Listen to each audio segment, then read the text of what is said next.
21वीं सदी के भारत में आज भी देश की आधी आबादी अपने स्वास्थ्य के प्रति जागरूक नहीं है। ऐसे में स्वस्थ बिटिया स्वस्थ भारत के सपनों को साकार करने के लिए राष्ट्रीय संस्था माही केयर फाउंडेशन ने पूरे देश में एक मुहिम की शुरुआत की है। अब पलामू में भी इस मुहिम की शुरुआत हो चुकी है। शहर के बेलवा टिकर स्थित वर्मा कॉम्प्लेक्स में माही केयर फाउंडेशन की शाखा का शुभारंभ हुआ। माही केयर फाउंडेशन के बारे में बताते हुए संस्था के निदेशक आशीष रंजन दीक्षित ने कहा कि संस्था का मुख्य उद्देश्य है महिलाओं को रोजगार से जोड़ना। जब महिलाएं स्वावलंबी बनेंगी तो घरेलू हिंसा का शिकार होने से बचेंगी और उनका आत्मबल भी मजबूत होगा। संस्था महिलाओं को उनके स्वास्थ्य के प्रति जागरूक और सचेत भी करेगा। इजली मिल सके। माही केयर फाउंडेशन पिछले 3 सालों से झारखंड में महिलाओं के स्वास्थ्य और रोजगार पर काम कर रही है और हमारा उद्देश्य है कि महिलाएं स्वस्थ रहेंगी तभी हमारा समाज स्वस्थ रहेगा। सैनिटरी पैड के माध्यम से महिलाओं को हमने अभी तक 80,000 महिलाओं को रोज़गार देने का काम माही केयर फाउंडेशन ने किया है। और सबसे बड़ी बात क्या है कि महिलाएं खुद वर्क कर रही हैं बिना इन्वेस्टमेंट का, बिना किसी लागत का, और कोई रिस्क इसमें नहीं है। पहला तो हमारा जो पैड है वो सैनिटरी पैड कागज़ का बना हुआ है जिसमें किसी भी तरह का प्लास्टिक का प्रयोग नहीं किया गया है। दूसरा, महिलाएं एक बार जुड़ती हैं और इसके बारे में अपने साथ की महिलाओं को बताती हैं केवल। इसके बदले में संस्था रिवार्ड के रूप में उनको रोज़गार भी देती है और आज हमारे यहाँ महिलाएं जुड़ करके अच्छा खासा इनकम भी कर रही हैं, उनका घर का रोजी रोटी भी चल रहा है इससे। पलामू में खोले गए फाउंडेशन के पहले शाखा का संचालन कपड़ा बैंक की संचालिका शर्मिला वर्मा और संध्या शेखर संयुक्त रूप से करेंगी।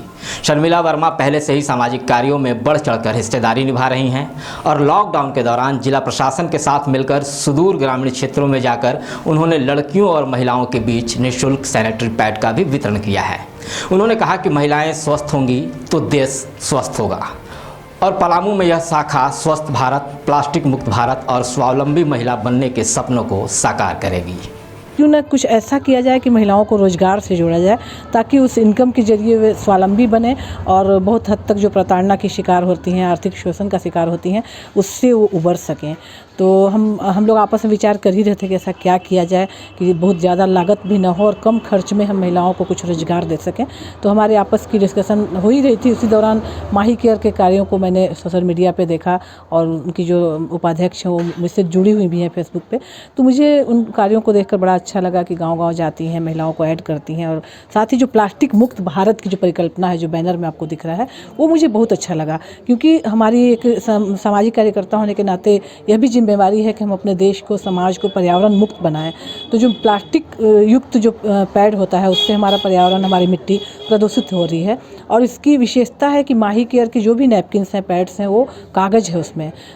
सामाजिक कार्यकर्ता और निःशुल्क कपड़ा बैंक में सहयोगी रही संध्या शेखर ने बताया कि आमतौर पर महिलाओं के स्वास्थ्य और उनसे जुड़ी स्वास्थ्य समस्याओं पर लोग कम ही बात करते हैं, खासकर नेचुरल साइकिल के बारे में। ऐसे में पलामू में इस शाखा के खुलने से यहाँ की महिलाओं को इसका लाभ मिलेगा और वे जागरूक भी होंगी।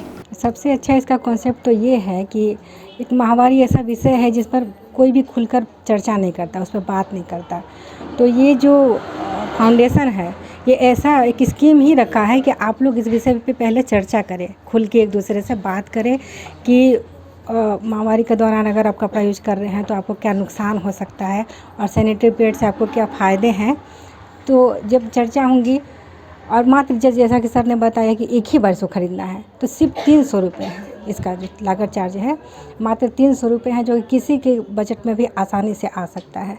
तो एक बार उसको करके आप दूसरे को जोड़िए तो आपका अपने आप बढ़ता ही जाएगा। तो इन्वेस्टमेंट तो बहुत ही कम है, बल्कि कहीं तो है ही नहीं कुछ इन्वेस्टमेंट, क्योंकि आपको पैसे के बदले तो प्रोडक्ट मिल ही जा रहे हैं उतने का। इससे बहुत ही फ़ायदा होने वाला है। आगे चल के हम लोग को भी मेहनत करना है, इसके प्रति महिलाओं को जागरूक करना है, उनको जोड़ना है इससे।